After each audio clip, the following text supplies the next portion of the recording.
Good morning to everyone. Thank you for joining our March Node partner meeting. Hopefully you have all enjoyed the opening selection this morning. We decided to add a little bit something different in the Zoom world and constant virtual meetings. That was the Dave Brubeck Quartet, Take 5, and it's one of my personal favorites. But with this particular piece this morning, we didn't just select this just to hear a great piece of music. You will find that it was carefully selected by our group this morning to highlight and equate the beautiful improvisations of jazz with our topic this morning. We're being very creative, focusing on the interchangeable nature so often realized in the world of economic development and community development.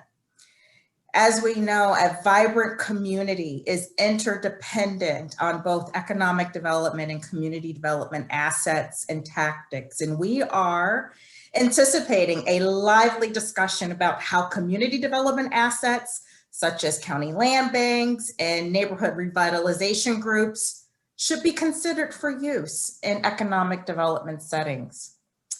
The session this morning, we hope, will challenge practitioners, you on this call this morning, on the customary splitting of the two approaches and seek to reintroduce the notion that economic development is certainly community development and the tools are in fact interchangeable. We have a great set of panelists with a great moderator this morning. Very excited about this group. Jeff Harris, the ever creative, always thinking outside the box, public finance attorney, formerly of counsel at Bricker SEL. Adele Dorfner Roth, Director of Development for the City of Akron. And our great moderator, our very own Team Neo, Director of Site Strategies, Bryce Sylvester. We are so excited for all of you to attend and hear this great discussion this morning. Please note that your cameras are already deactivated and you're on mute. And at this time, I'm Renee Lagon, Director of Partnerships and Engagement. I did everyone except for myself here at Team Neo. I will now turn this virtual lectern over to the great panelists and our esteemed moderator. Thank you, guys. I love taking the virtual lectern over from you. It's just the best. You're so good at this. Good morning, everybody. Renee, thank you so much for that warm introduction. And to our whole audience, thank you so much for joining us today. As Renee mentioned, when we were planning for today's meeting, we kept coming back to wanting the discussion to flow like smooth jazz music. We wanted it to have melody. It had to have harmony. We needed some rhythm. And most importantly, it had to have improvisation. And so today, we're going to have a free-flowing discussion, and we're going to build on each other's questions and answers. We're relying on you, our audience, to improv with us. So please engage us in the chat, and we'll incorporate your questions into the music. With us today are two stellar economic development professionals.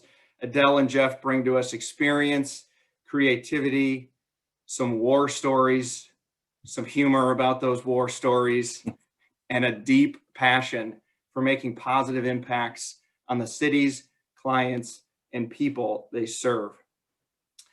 As Renee mentioned, Jeff has more than 2 decades of experience in Ohio's economic development. He is an enthusiastic member of the Bricker and Eckler public finance team, providing counsel to local economic developers, structuring various public finance projects, and handling the substantial administrative functions behind levying special assessments and managing joint economic development districts and new community authorities. Jeff particularly focuses on economic modeling of tax increment financing mechanisms and enterprise zone and CRA real property tax abatements. Jeff, thank you so much for being here today. Thanks, Bryce. Adele, as Deputy Planning Director in the city of Akron, manages the city's Economic Development Coordinating Committee on financial issues critical to major development projects throughout the city of Akron and its joint economic development districts. Two of the most recent complex, high-profile projects Adele worked on are the Goodyear headquarters development and the Highland Square neighborhood development project. Adele has served as a board member on the Development Financing Advisory Council for the state of Ohio and currently is on the Economics Advisory Board for the University of Akron. In addition, she is a member of the Ohio Economic Development Association and the International Economic Development Council. Lastly, I wanted to share Adele's personal professional goal, which is to make a positive impact in her community every day. Adele, thank you so much for being here. Oh, I sound so exciting when you read off my LinkedIn bio. Just trying to take this baton from Renee. I'm just trying. Awesome. I feel very proud of myself. I love it. So to the audience, as Renee mentioned, my role here at Team NEO is the Director of Site Strategies. My role is to assist the region in positioning our sites and real estate for business development. Prior to joining Team NEO, I worked in the Department of Planning and Development in the city of Lakewood for 9 years. Our department managed economic and community development strategies and initiatives, as well as parks redevelopment and housing redevelopment. I had the great opportunity to lead a team that was charged with aligning economic and community development strategies, and I'm really excited to join the conversation today. As Renee mentioned, our primary goal today is to explore the parallels and alignment between community development and economic development strategies, programs, and tools. Our hope is to give you some practical methods to explore this topic further, and also to help generate some ideas and some creativity that can be deployed in your work. So, Adele, I thought a really good place to start would be helping our audience understand the City of Akron's Office of Integrated Development. Could you describe the office and maybe provide a short history on how it came to be? Sure. So the Office of Integrated Development, officially, we got our start January 1st of 2020. We had to get city council approval. We got that in late 2019, published our strategic plan. You know, we were all hyped up, ready to go January 2020. We'll get to that story in a minute, but you know, it really came from, so we took the planning department, took out one of their divisions. We took the entire mayor's office of economic development, which wasn't a separate department. It was actually a branch of the mayor's office. Then we took a small division from service department, which was our engineering design folks. And then we took another division from the Department of Neighborhood Assistance, which was our Parks and Recreation group. And, you know, and put all of them together into a new structure. Some of it we had to keep some old things because, you know, we are a city and therefore, you know, there are charter issues, there are, you know, civil service issues, there are union issues, you know, you got to deal with all of that stuff, but basically came together and really, I think the most exciting part about it was that we spent a good part of 18 and 19 having all of the line managers and supervisors meeting regularly to develop that strategic plan. And I think I can probably get you a link for the plan if you're interested. Bryce, let me know and I'll find it and shoot it to you. I'm sure it's probably on our very, very terrible city website that we keep thinking we need to fix that, but we kick that can down the road because nobody's got time for it. But so the reason that we sort of decided we needed to create this Office of Integrated Development was, if you lived in Northeast Ohio for any time, you know that we had a mayor who was very, very involved in economic development for 28 years. And he had actually been working for the city for almost 44 years. He'd been city council president, then he's mayor. And man, that guy loved economic development. So his fingers were always in the pie. There's nothing like having, the mayor stand over your computer while you're trying to type while he's trying to tell you how to fix that sentence in the third paragraph because you typed a word wrong, be a lot easier without you behind me breathing down my neck. So he had very definite ideas of how things should be done. And the longer he did his job, the more definite those ideas became. So I think all of us know that once you do something for a long time in a certain way, you kind of get stuck, right? Maybe that kind of goes back to that whole jazz thing. Take 5 is probably one of my favorite jazz numbers. I've never heard it played the same way twice because good jazz musicians, they're riffing around sort of this structure, right? Yeah. So you need to have this good structure and then you let the musicians, show their talent. And we were getting stuck, in our heads in the way we were doing things. So, had a new mayor. He had very definite ideas also about how things needed to be changed. And, there was a big study done. A lot of you are familiar with, what was called the Elevate Akron plan. And it basically changed how Summit County and Akron and the chamber, how we deliver economic development as a group, and as that got kicked off, and I believe Node has done some, some presentations on that, we realized internally that in order to support the goals of Elevate Akron, we could not do it with the structure that we had. So hence came this, the study, this sort of breakdown, all this stuff, and eventually this new office that we have today.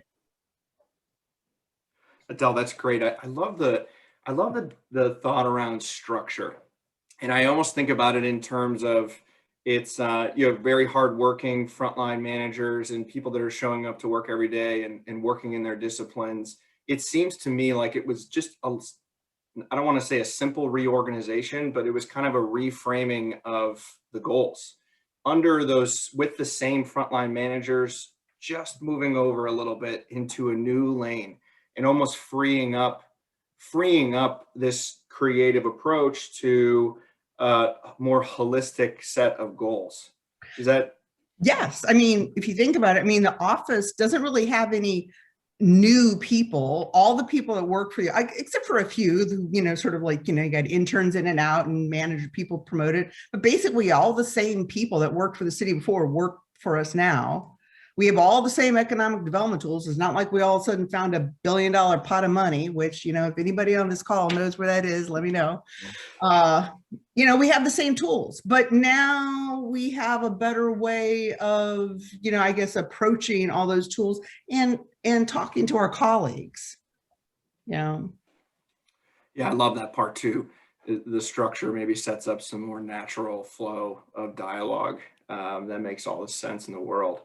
So, Jeff, we're going to get into some of the maybe more the specific tools and practical applications a little bit later in the discussion. But I wanted to get your input on what are some of the challenges that you've kind of experienced when working on a TIF deal, a CRA deal with the land banks between community development and economic development disciplines?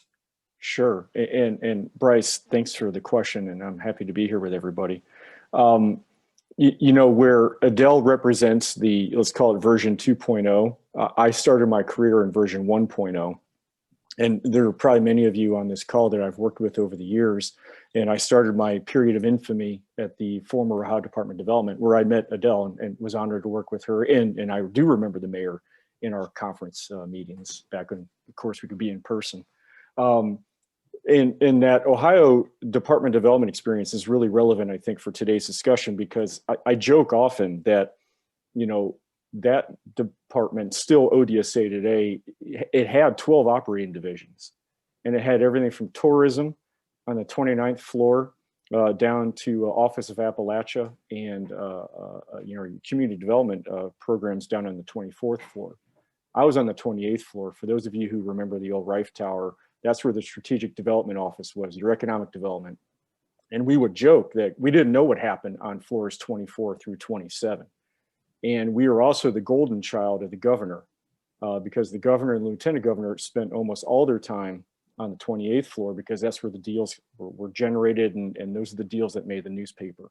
So we had a somewhat similar dynamic as the mayor plus Squalic that Adele talks about. And it was really, you know, you puff your chest out. You're like, hey, look at us, you know, we're the governor. I was on the phone with lieutenant governor. Yeah, I'm a big deal. That's right. I'm a big deal, and I'm 28 years old. Look at me, right? Certainly no ego issues back then. None today either. But the point I'm making is we didn't deal with CDBG or LIHEAP or tourism office or Appalachia, because all we did was CRA, Enterprise Zone, TIF, JCTC, and rattling off all these acronyms, and I'm sure we all, you know, see in our sleep. And that was it.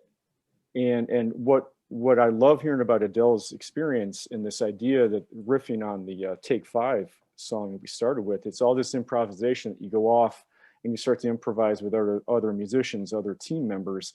And what I've learned over the last 20 years or so in economic development is it is so much more than the incentive programs that either you have the ability to administer from your city council or your county commissioners or your township trustees. It's so much more than that. And we want to use today to think about expanding your horizons beyond those economic development programs that get a lot of press, get a lot of attention. Oh, wow. Hey, did you hear about that new enterprise zone agreement that was inked, you know, in the industrial park? Well, yeah, no, this is exciting. I'd like to introduce to Bryce, your comment, this idea of breaking down these silos. We're all in silos, but think about, hey, some of those community development programs are actually quite helpful and quite robust for economic development purposes.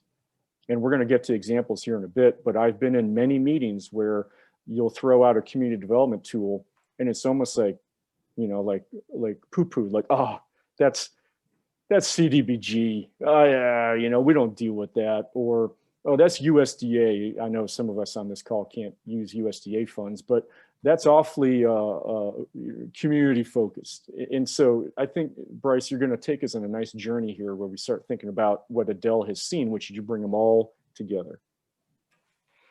For sure. Yeah. And Jeff, I could not agree more just about the opportunity is ripe. And we were talking recently just about this conversation being timely. It feels timely. You know, I think certainly with COVID relief packages coming out, certainly with any city that's facing kind of a how do we come out of the pandemic, now more than ever, those structures are really important so that you can help to navigate yourself through wherever we're headed a year from now after the pandemic has normalized. So Adele, you mentioned it before. I think the strategic plan for the Office of Integrated Development was adopted or maybe put into place in early 2020. So we're about 15 months in. Officially. Oh, okay, 2019. Mm-hmm. Are there one or two examples that you've noticed on the alignment between economic and community development, even in that short period of time, that you could share with the group? Maybe something that just maybe was a light bulb, or maybe some successes that you've had? So we've had a lot more discussion between the people that work for me, who generally, you know, we spend a lot of time mostly talking to developers and talking about TIF and enterprise zones and CRAs, and we're all that's not where our head usually was at. Towards the end of 19 and throughout 2020, surprisingly, we've spent a lot of time talking to our local community development corporations, both official ones. We have like 4 or 5 official CDCs in the city of Akron. Some of them are long-standing. East Akron Neighborhood Development Corporation is like a fascinating, strong group that started in a neighborhood and now does services like throughout the city, to like, a small CDC that does only Kenmore Boulevard, which is, it's not even a mile, right? And they only do the boulevard. They don't do like the streets that come off of it or anything. It's just that boulevard. And talking to, merchants associations whose total coordination and organization consists of a Facebook group, that the business owners talk to each other about. And that's been really interesting. They're interesting to work with. Yeah, Adele, I think to our audience, this is a topic that comes up a lot. Community development corporations, neighborhood revitalization groups, in varying capacities. Some are a little bit lean more towards community development efforts. Some lean a little bit more towards economic development efforts. Have you noticed any trends on how each party can leverage each other, like the CDCs and the neighborhood groups, and also the strategic plan with Elevate Greater Akron? Are some of those things becoming clear? I think so. I think it starts with the fact that, us in the Office of Integrated Development and my team, our head has changed where we're at somewhat, right? I'm jokingly called the TIF queen within like our city groups. Yeah, it's a really wonderful, not something you can ever talk to about like at PTA meetings, because everybody goes, yeah, what is that all about? That didn't make any sense. I could be queen of TIF. That's, silly. But you can imagine my head is all about the numbers. It's about the financing. It's about, the net present value of that 30-year stream of income, and, how quickly the Department of Taxation will get the application. Yeah, right. That's where my head's at. And I often will work with, really, really big companies and these, big fancy CEOs, as Jeff said, because I'm a big deal, right? But when we changed our Office of Integrated Development and the way we think about how we need to serve the city, we started to step back a little bit into the idea of, it's not just about what kind of incentives we can give to those big companies to come to our city, but what kind of product that we're trying to sell, right? So we need a really good product, and our product is Akron.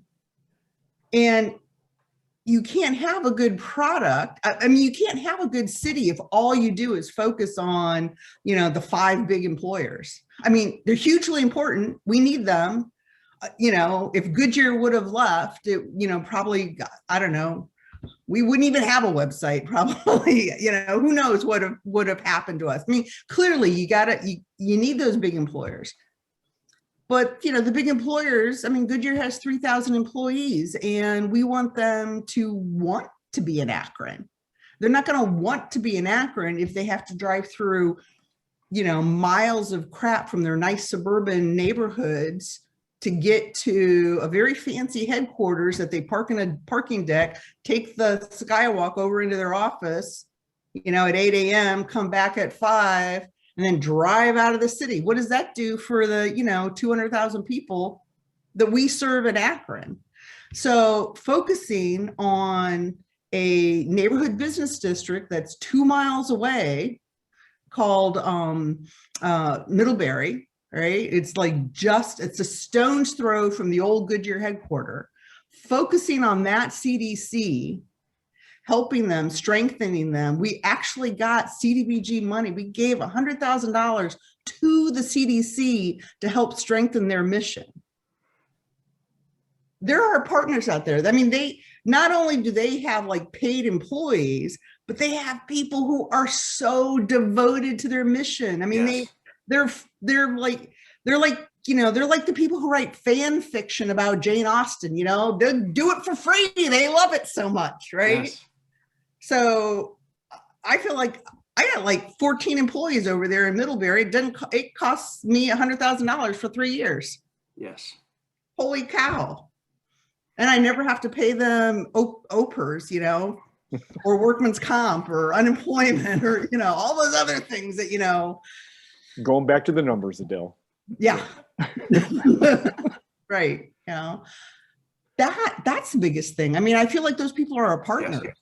And they are wonderful, wonderful partners. And it really brings me as a professional down to that quote that you talked about, like that's on my LinkedIn that says, I just love to be paid, to do something good every day for somebody. Mhm. Now I get to see those people. I actually interact with the people who are like in the neighborhood, who have like a beauty salon or a coffee shop, and they may have 2 employees or they may have no employees. They just have their kids that have to come in on Saturday to help clean up. Yes. Adele, the part that I hear the most, one, it's brilliant to make the intentional connection to 14 advocates that will do anything for your city. I mean, it's a priceless thing to have. Yeah. And so I commend you to make that connection. What I keep hearing is that you've worked really hard to take a step back and align the strategies. There's the stuff that you do every day.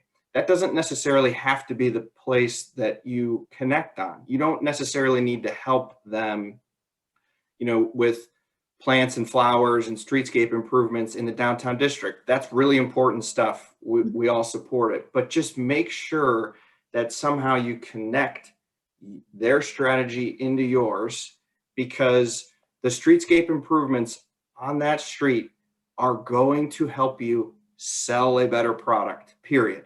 It is for sure the case. And so I love that part, because it keeps getting back to this structure, the structure that you've developed. And so that part is fabulous.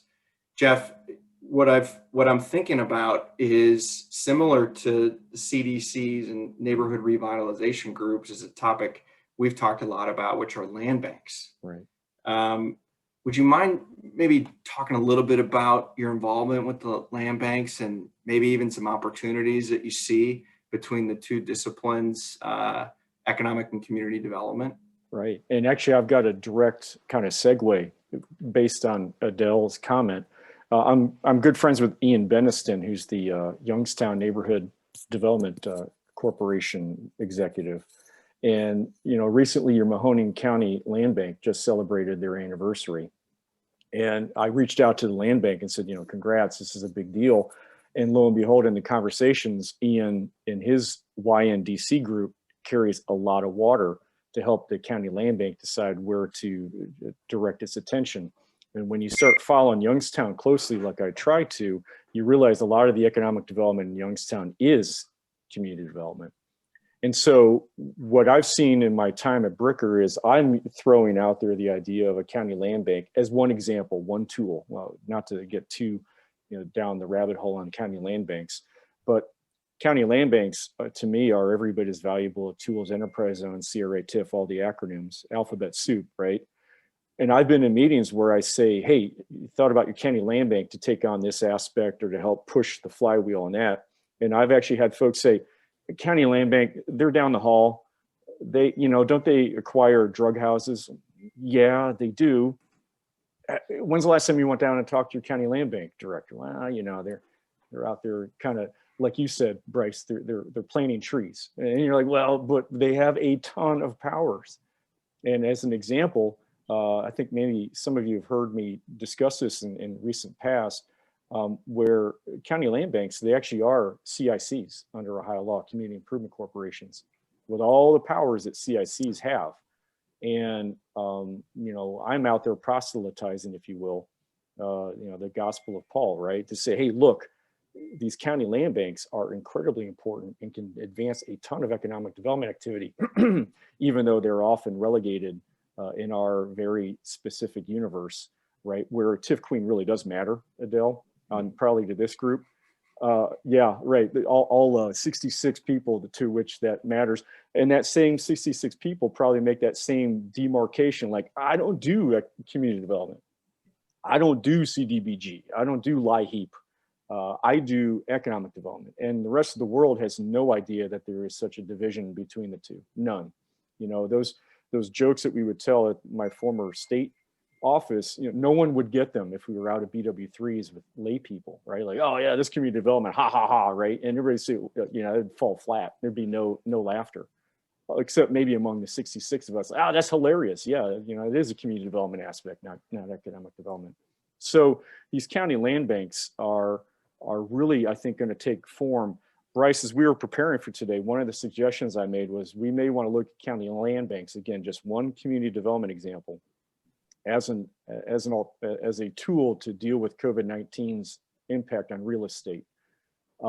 Because coming out of the COVID-19 world, and once we get through vaccinations and so forth, there's going to be a slew of real estate that I don't know that the world knows what to deal with yet.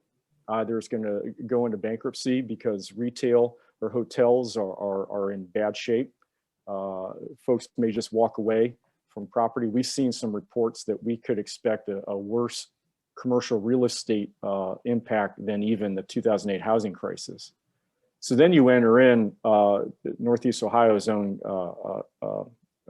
Jim Rokakis, right, and Gus Frangos, who really started to push on this county land bank idea coming out of the 2008 housing crisis, where you may see that, kind of again as the same type of tool to deal with real estate on an economic development standpoint for site assembly and providing inventory, right, for land and for site assembly and so forth. It may come out of the same county land bank as an example among many that I know, Bryce, we're going to talk about a little bit, but that's been my experience with county land banks. Is somewhat initially pushed off or brushed aside. They deal with drug houses, until I say scratch the surface behind their powers and find that they can do quite a bit of work. I love the connection on site assembly, and if you're working for a city or a county, or really any economic development organization in the region, you've got areas that are on your mind that you want to see developed a certain way, whether that be for industrial and manufacturing development, supporting jobs in the traded sector, which is what Jobs Ohio and Team NEO is focused on, or any development, housing development, mixed use development. The land banks can be a really effective leveraging tool for you to do land assembly around areas that you need to shake loose a little bit. And so, Jeff, I love that example. I think it parallels really nicely with the CDCs too. Same approach, just kind of making sure you're connected with the strategic alignment. So I wanted to, Jeff and Adele, I wanted to bring in one comment that we've gotten from our audience, and then pose a question that we got as well. First, the comment from Mark Barbash. Hey, good morning, Mark. He wanted to share with the group that a great example of how the tools have been integrated that we're talking about is the Cincinnati Port Authority, where the Finance Authority, the Land Bank, and the Neighborhood Development Group are collaborating together. So if you're looking for another example, Cincinnati Port Authority might be a really good one. Mark, thanks for jumping in. And then maybe to Adele and Jeff, our first question came in, and it was, how are you supporting diversifying sectors in order to support the diverse communities you operate in to provide equitable development? So in Akron, this is came out of the collaboration of, these new divisions all talking to each other very regularly. We had a thing called, we had an industrial incubator that became an accelerator. We changed it into something that was a little bit more of a, trying to come up with an innovative entrepreneurial atmosphere. It's now called Bounce. And one of the things that we recognize is there were a lot of white men starting businesses, and, nothing against that. I mean, that's good, but clearly Akron is a much more diverse city. I mean, we're a city, we're an urban area. We have something like, just in African American, we probably have like closer to 26%, right? We also have a huge Nepali, a small Hispanic, we've got a lot of diversity in Akron. So how do we reach out to them to make sure that, not that it's, it's easy to say, well, it's open to everybody. Sure, it's open to everybody. But we all know, we've all been to that cocktail party where we got an open invitation, but we get there and we don't know anybody. We're not quite sure, whether or not we're going to be welcomed. We need to make sure that we're welcoming people, that we're actually reaching out, taking their hand and say, oh, I'm so glad you're here. Why don't you come on in? So there were two things that we did. One is housed in Bounce, and it's called Mortar, M-O-R-T-A-R. And I think we totally plagiarized from Cincinnati, right? I think it's Cincinnati. If it's not Cincinnati and you're whoever we plagiarized that from, feel free to speak up who we stole that from. And Adele, we use the word leverage. Leverage, yes, we leverage, yes. Adele, I was going to say, good artists borrow, great artists steal. There you go.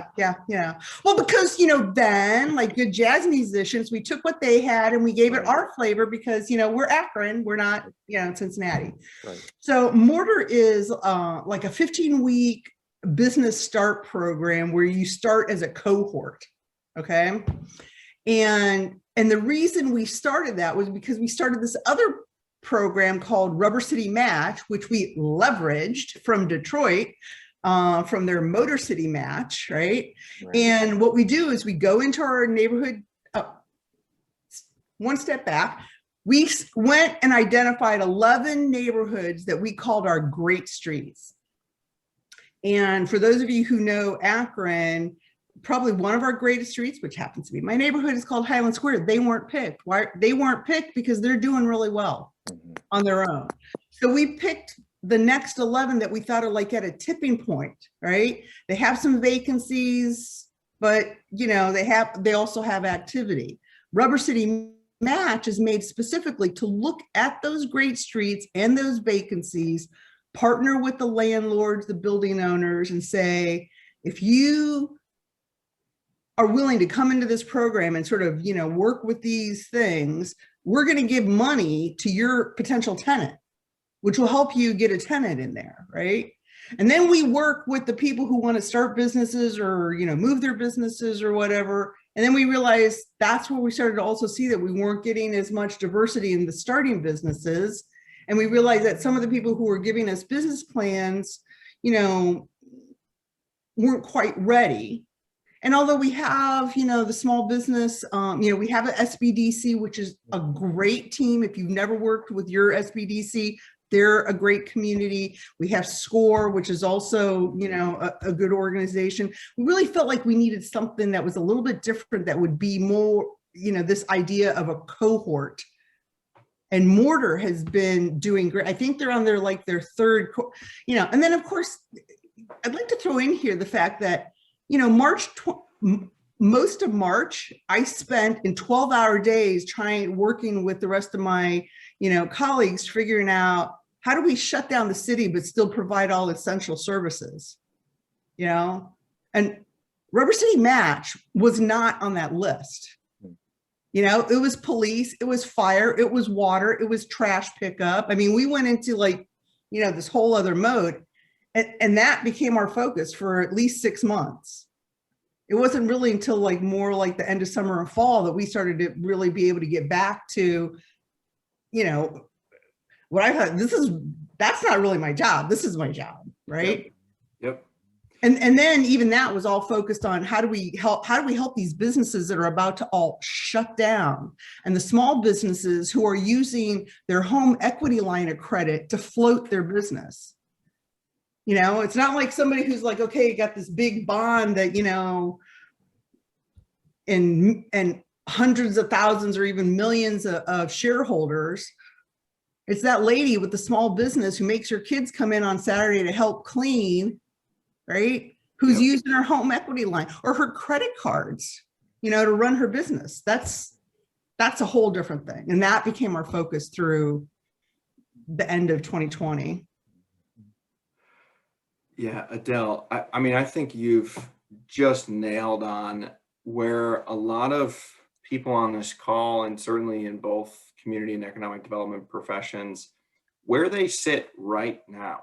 We all had it was a rough 2020, it was maybe just different. It was very different for everybody. And now we're all kind of seeing forward on, okay, we're coming out of this and we've got an opportunity to maybe get back to what we were doing pre-pandemic. I think what I'm hearing is, look, it's all about how you prioritize things. One thing I'm hearing from you is that you prioritized making those connections and you carved out that time to do those things. And I think that's one of the most important things for the group maybe is there a way to carve out time to connect with those community development professionals, because it's worth it. And Jeff, I think maybe this is a good opportunity. You know, another tool that you and I have talked about are the new community authorities. And I know it's something that you've spent some time on, but I think, you know, that tool, you know, is kind of wrapping around this whole idea, which is, you know, kind of focusing on an area, using a tool, and taking a holistic approach to development. Good. Right. And I love the question that came in, because I think the question that came in is getting at kind of the awakening of a lot of the kind of lazy white people like me, right? Or like, yeah, there's always been an issue, but I think last year with Mr. Floyd's death, it really started to hit. And then we started to realize how folks, communities of color have been impacted by COVID. And it's been forcing us to realize, like, all right, we've got to figure this stuff out. And I love the question that came in, because really I started to preach the gospel on county land banks. There was a article, I want to say it was in 2019, in City Lab, talking about how county land banks may be an equity tool, because county land banks can directly insert themselves in housing markets. And I'm going to talk real quick about new community authorities. And I'm glad you raised it, Bryce. But, you know, when I go into equity and equitable solutions across all communities in development, a lot of it comes down to housing. And I've been around the block a few times. I know most of us on this call have been. I've been in those public meetings where the phrase affordable housing is met with outright not nice. And it shows you some of the latent hostilities we have in our society for folks who don't look and act like us, or don't, you know, speak differently than us. I don't want to live near those people. I've been in those public meetings, and it's soul crushing, right?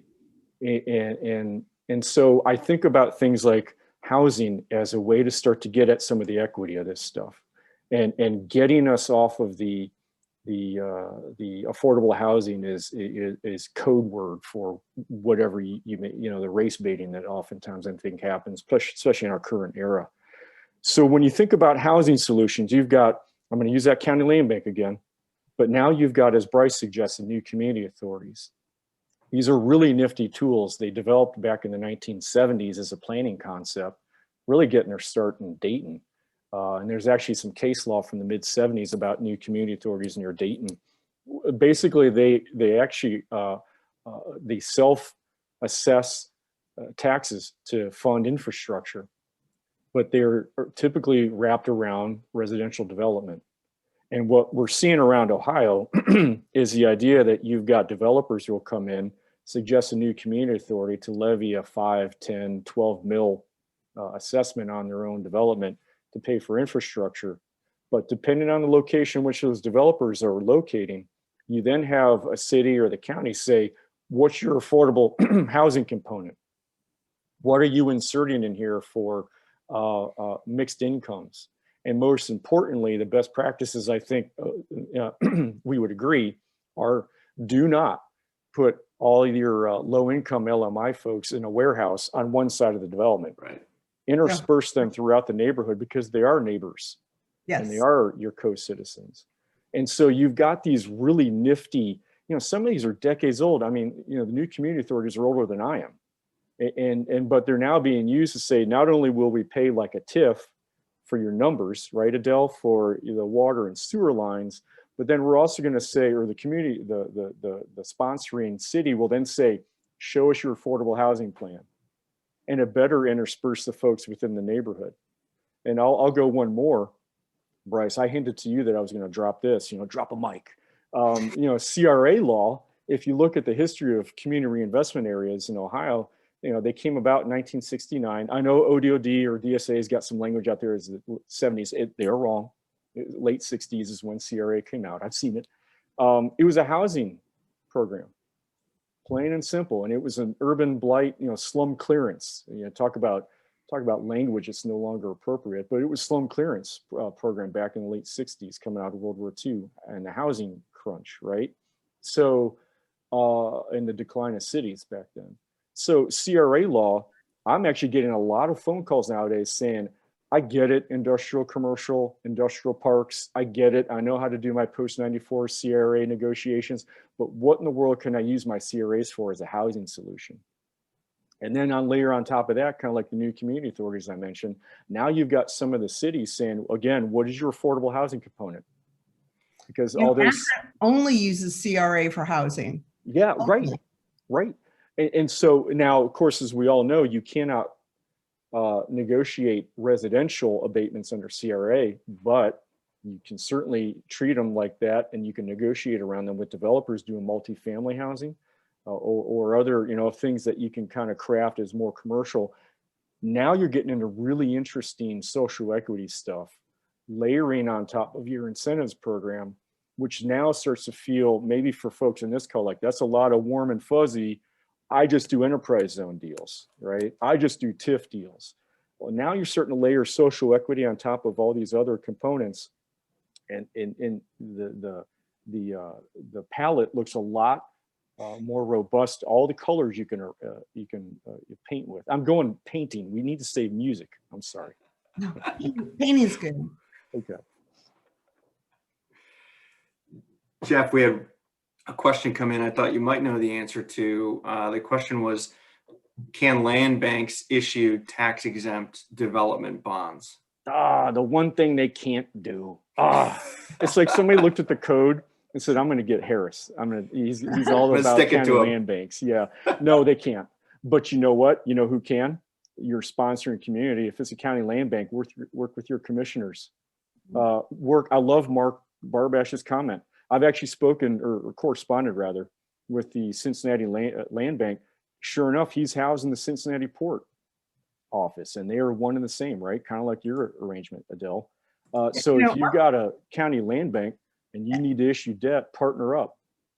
Akron doesn't issue economic development. We don't do industrial bonds anymore, right? We either use our CIC or, if the project's big enough, we go with our Port Authority. And our Port Authority, they're like a whole nother animal too. They've really added on all kinds of things. They have like smaller loan programs now, and getting involved in our neighborhoods. Once we do, like, one of those people that like get Rubber City Match, we got them in a neighborhood, they started a business. Now our Port Authority has a small program, that's small enough where they can borrow like $60,000, $70,000, which Port Authorities, you needed 6 digits before you talked to them before. Right. And Bryce, can I riff on that a little bit using Yes, music metaphor? When I was in local economic development practice before I joined Bricker, I caught a little bit of flack in my home community because I had a pretty robust revolving loan fund. And that revolving loan fund was funded wholly. It was grant money from CDBG. And lo and behold, Community Development Block Grant Program has an economic development revolving loan fund, yes. Capitalization fund. And you scratch the surface and you say, my goodness, this is a great example of community development, purposed for economic development, and breaking some of the silos. Because I caught flack, like I said, in my home community, like, why are you doing revolving loan funds with community development money? Well, because it all factors in, right, Adele? Like, if I can go out and do 50 grand at a time for a small business, now you're getting back to those salons and the moms and pops that then feed into that neighborhood health. And it's a full circle, not a linear continuum, but a full circle. Are you guys familiar with ECDI? I know they're in Columbus, they're in Cleveland, and they're in Akron. When I first got involved with them, one of the things that I was so impressed by is that they would work with our refugee population. So my family's an immigrants, but we were not refugees. And they're like two totally different kinds of things. You're a refugee, you come with the clothes on your back, right? And you get people who are trained as doctors who are now working in chicken farms, whatever, they're paying their bills. So ECDI was like amazing. They would lend a family $50 to buy a sewing machine. So the women in that family, who are generally trained to be, have a lot more domestic skills than maybe, American women might have, start their own small businesses, in the bedroom. That family also develops a credit record, which they've never had before, they don't have in this country. $50, you lend them $50. I mean, I know that most of us as economic development professionals are like, $50, I'll write you the check. That's not even that's not worth my time. Right. But it is worth everything. It is worth everything to that family and their ability to grow, So Can I make another comment on that again, Bryce? Yes. Time. One of the things I'd like to point out on this call is we all will acknowledge that economic developers are always crunched for time. It's a hard job. Yeah. And you may be listening to us say, oh yeah, if I had 27 hours in the day, sure, I would go down and also help with $50 loans, or I would, figure out how CDBG functions in totality. Perhaps today, really, we just want to impart the idea that these things exist, and more than just relegating it to, oh yeah, the lady who runs the county land bank for drug houses is down the hallway. Start to bring her into your conversations. Yeah. Start to bring in your micro lender into the conversation. Doesn't mean you have to see him every month and now have a weekly half-hour time set aside, because that's going to eat you alive. But just know that they exist, and know that your primary, if economic development is being the primary cheerleader for your community, and you've got cheerleaders in your neighborhoods, as Adele mentioned, you've got cheerleaders and folks who now have $50 sewing machines. That all just, if you just grow the awareness, if you will, not to sound preachy, I guess I do, but because I've been in these situations where that all sounds great, but I don't have any time to do it. And that's okay today. It's more of just be aware that there are folks out here who can probably push the flywheel with you, and you'll probably make even more distance. Yeah. So Adele and Jeff, I wanted to maybe close with this one idea that we've spent a little bit of time talking about it, and we've kind of been around it a little bit throughout our discussion today. But I would say for the most part, our participants are in the economic development space, focused on the deal, focused on the project, focused on the company. This is good. We need this. It is the foundation of our work. That's fantastic.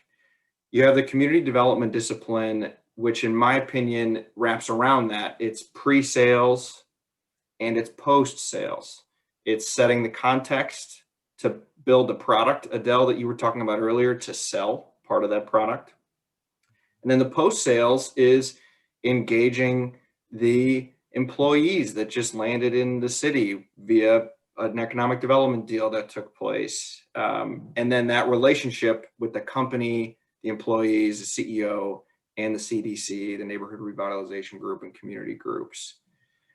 I wanted to close with, those are those can be distinct silos, but is there anything that you would leave our economic developers as like an action item or an example on how they can better integrate the pre and post sales process with also closing the deal, which is so important?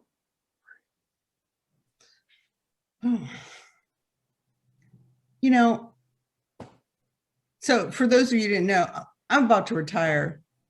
And one of the things that I spent, so much time being frantic about is the fact that my job has been so reactionary. I'm always reacting to the deal, right? And if I would do anything different, is I wish I had the wisdom from my OID, integrated development division managers. I wish I had that 15 years ago, because it would have allowed me to be more proactive. And if I could get some of that proactive work done, the frantic reaction maybe wouldn't have had to be so frantic, right? So I know that it's difficult to take that time, but it is really an investment even in your own professional future, right? It's like teaching your kids to load the dishwasher. It's huge pain in the butt. It's faster to do it yourself.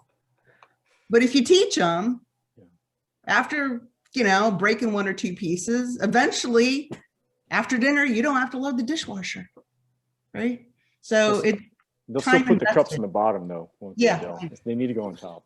And the knives are upside down, but whatever, I love it. Jeff? Two things. One is, and I'll say this as bluntly as I can, it really matters. Your community sells itself.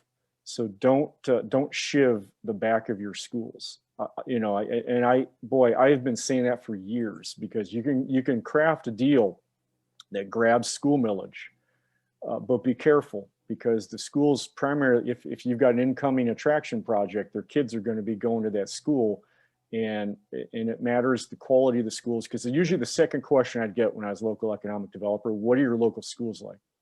And I better say that they're outstanding. That's item one. Number two, my view of local economic development is my Rolodex, although I'm getting dated, I know I can't see Rolodex anymore. My Outlook contacts or my LinkedIn network is often my greatest asset. So, you close a deal, we typically say, okay, great, I just put away the project file, it's got a signed CRA agreement, and then I'm done. But for me, that Rolodex is introduce that incoming business attraction to the United Way chair. Make sure that your school superintendent knows that there's a pretty smart fiscal officer coming in from a company that you may want to have on a school board or an advisor committee or something. Integrate them into the community, because that business attraction project turns into a BRE. Because that BRE, as we all know, as practitioners, 80 or 90% of our deal flow is BRE projects. Yeah. And so if you keep your schools somewhat sound, right, to the extent you can, and you introduce the hell out of your new company coming in to your Rolodex and your community leaders, you're now growing your community. Jeff, I love that part. Renee, I took us right up to 10 o'clock. I'm going to turn the virtual lectern back over to you. I appreciate it. Thank you so much, Bryce, Adele, Jeff. Exceptional information this morning. Great esteemed panel and moderator. A lot of great information. Jeff, the way you ended was spot on. We appreciate all of you and your time. Adele, congratulations on your next journey with your grandchildren and your retirement. Everyone have a great day. Thank you for joining. Thanks, everybody. Thanks, everybody.